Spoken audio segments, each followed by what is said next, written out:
अस्सलामुअलैकुम।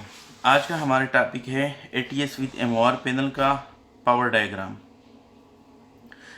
Power diagram हमारे पास जो उसकी मेन पावर आती है, हमारे पास एक आती है बावड़ा की।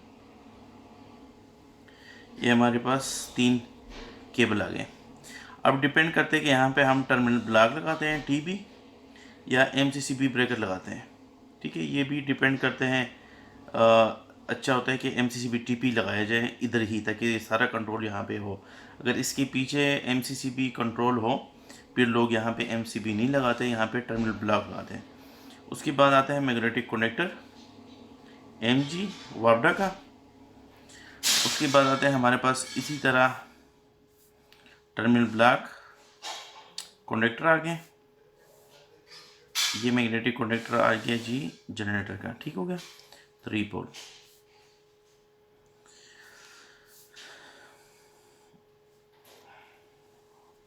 फिर हमने यहाँ पे वापडा की इनकमिंग से दोबारा पावर उठाई, यहाँ पे एक ब्रेकर लगा दिया एमसीसीबी 3 पोल।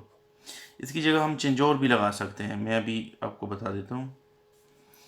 और यहाँ हमने एक लोड से एक पावर उठाई, उसमें भी एक ब्रेकर लगा दिया है। ये 3 केबल हैं। ठीक है, ये आपको ध्यान रखनी चाहिए, 3 ही केबल है। यही एमसीसीबी है 3 पोल, ये भी एमसीसीबी है 3 पोल।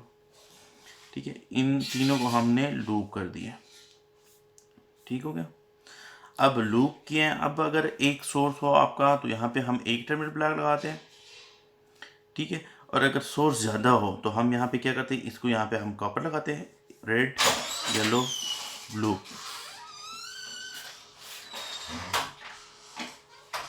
और उसकी जगह यहाँ पे हम ब्रेकर्स लगाते हैं, और 1 2 3 4 5। फिर इन ब्रेकरों को इनसे कनेक्ट कर देते हैं, क्योंकि हमारे पास जब 2 से ज़्यादा ब्रेकर आते हैं ना, फिर उस सिचुएशन में हम ब्रेकर लगाते हैं। और दूसरी सिचुएशन में अगर हमारे पास जो है ना वो चेंजोर हो, इन 3 ब्रेकर की जगह हम अगर चेंजोर लगाते हैं तो उनका डायग्राम इस तरह बनेगा। हमारे पास ये कनेक्टर आ गया, उसी तरह के जनरेटर वापडा के जनरेटर। ठीक हो गया। इनका ऊपर हमने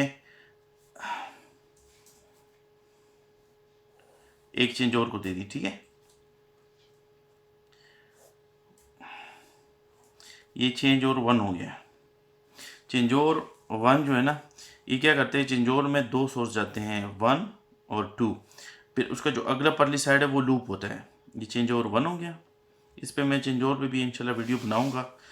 और इन जो आपके हैं कंडक्टर और ये ब्रेकर किस तरह वर्क करते हैं, इन पे भी एक वीडियो बनाऊंगा इंशाल्लाह। ये दूसरा चेंज और आ गया हमारे पास। ठीक हो गया। ये हमारे पास अब आ गया लोड। अब ये जब हम इसको, अब ये हमारे पास वायरिंग डायग्राम आ गई, ये भी चेंज और हो गया। अब ये वर्क किस तरह करेगा, वर्क इस तरह करेगा। ये हमारे पास अगर ऑटोमेटिक वाले को हम देख लेंगे, यहाँ पे वर्ड आ रही है, हमने इसको आन गया बेसिक इंटरलॉक कर लेते हैं हम इसको। एक वक्त में एक ऑन होगा, या तो ये ऑन होगा या ये। वो वीडियो में आपने देख भी लिया होगा। अब यहाँ पे पावर हमारे पास आ रही है, ये बंद है, ये हमने ऑटो पे चलाना होगा। ऑटो वाला ये है। अगर हम चलाते हैं ऑटो, ऑटो वाला ये हो गया। मैनुअल जनरेटर वाला ये हो गया, और ये वापडा जनरेटर वाला ये हो गया। तो वो वापडा मैनुअल वाला हो गया। यहाँ पे हमने इसका अपने ये वाला ब्रेकर ऑन किया हुआ है, तो ऑटोमेटिक सूरत में ये होगा कि ये खुद ब खुद शिफ्टिंग करती रहेंगे। जो हमारे वीडियो हैं उसमें आपने शो भी किया हुआ है, जब वापडा आ रही है तो ये कंडक्टर ऑन होते हैं, यहाँ पे चल रहा होता है। इस दोनों ये भी आपस में इलेक्ट्रिकली इंटरलॉक होते हैं। ठीक हो गया, इलेक्ट्रिकली इंटरलॉक। अगर ये कंडक्टर आप हाथ से दबाओगे ये डिस्कनेक्ट होते हैं। सेफ्टी पॉइंट में आपको ये देखना पड़ता है कि जब 2 सोर्स आपस में मिलाएंगे ना, तो उसमें आपको ये या तो मैकेनिकल इंटरलॉक करना पड़ता है या इलेक्ट्रिकली। हमने ये देखो, ये 3 सोर्स आपस में मिलाए ना, इधर हमने मैकेनिकल इंटरलॉकिंग की है इसको। तो यहाँ पे जब ये सोर्स आएगा ये ऑटोमेटिक जाएगा, आपका सारा सिस्टम ऑन होगा। फिर जब अब वापडा चली जाएगी, जनरेटर को सिग्नल चला जाएगा, जनरेटर की पावर ऑन होगी। यहाँ पे आते हैं, यहाँ पे भी अब जनरेटर ऑन भी हो गया, यहाँ पे भी सोर्स आ रहा होगा, लेकिन ये ऑन नहीं होगा। उस सूरत में कोई मसला नहीं है, ये सेफ पॉइंट है। अब जब ऑटोमेटिकली ये और ये चलता रहता है सिस्टम, अब अगर खुदा ना खास्ता ये कनेक्टर में कोई ख़राबी आ जाए या कोई और इशू से कोई मसला है या वोल्टेज थोड़ा लो हो जाए और आपने वापडा चलानी है, तो आप क्या करेंगे कि इसको आप डिस्कनेक्ट करेंगे, इसको आप ऑन करेंगे, ये दो ऑटोमेटिकली बंद रहेंगे, ये ऑन होगा। फिर ये वापडा जो है ना इस तरीके से आता रहेगा। अगर ये दो कोई भी ऑन भी हो जाए ना तो कोई इशू नहीं है, क्योंकि ये ऑफ है। तो इस सूरत में आपको कोई इशू नहीं है, सप्लाई आपकी वापडा इधर से आती रहेगी। अगर वापडा चली जाए तो इसको आप बंद कर लेते हैं, इसको इधर करके ये वाला ब्रेकर ऑन कर दें, जनरेटर स्टार्ट हो जाएगा, तो जनरेटर की सप्लाई इसके थ्रू आएगी। ठीक है, इस तरह, और यहाँ से इस तरह।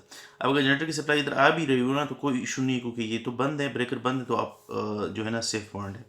इस तरह यहाँ पे जो हम चिंजोर के हिसाब से हमने बनाया हुआ है उसमें भी इसी तरह ये सेम ही है, लेकिन इसमें क्योंकि ये चिंजोर लगे हुए हैं, ये थोड़ा लो कास्ट है और ये थोड़ा हाई कास्ट है।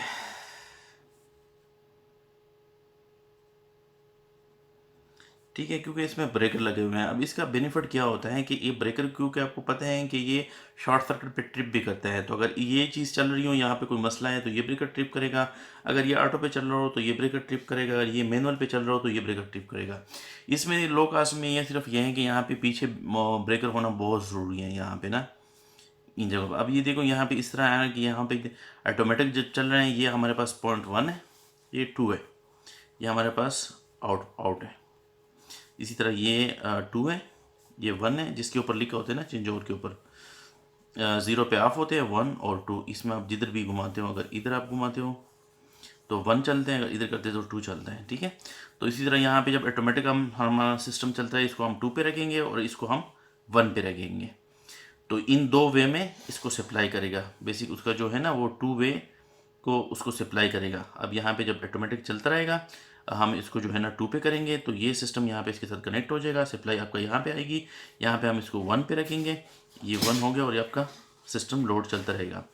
अब खुदा ना खास्ता अगर ऑटोमेटिक ख़राब हो गया, कोई मसला हो गया, तो उसको हम ऑफ़ रखेंगे, 2 को हम ऑफ रखेंगे। अब अगर हमने वापडा चलानी है तो उसको 1 को कनेक्ट करेंगे, सप्लाई यहाँ से इस तरह सप्लाई आके इधर आ जाएगी और यहाँ से आपका लोड जाएगा। अगर देखो, अगर यहाँ पे हमने 2 पे रखेगा ना तो ये सप्लाई भी आ रही है, डिस्कनेक्ट है, और यहाँ से ये भी आ रही है, डिस्कनेक्ट है, तो कोई इस तरह इशू नहीं है।